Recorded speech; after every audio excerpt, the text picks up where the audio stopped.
tous les enfants devraient avoir le droit d'être sains, de marcher et de courir.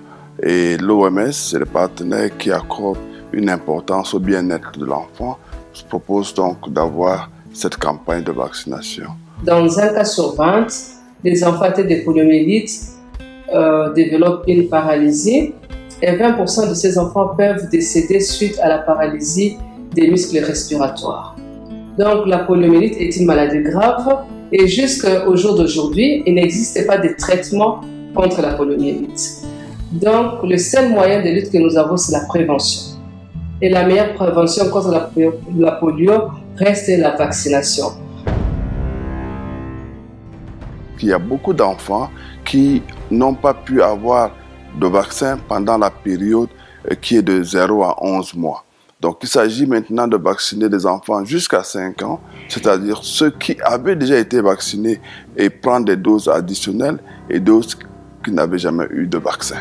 Il faut l'implication des communautés, des parents, des travailleurs de santé, des mobilisateurs sociaux ainsi que des vaccinateurs. J'appelle donc toutes ces personnes qui doivent contribuer au succès de la campagne de vaccination contre la poliomyélite à être actifs et à s'impliquer activement pour que cette campagne soit un franc succès et surtout que nous puissions arriver à l'objectif recherché qui est la protection des enfants contre cette maladie invalidante.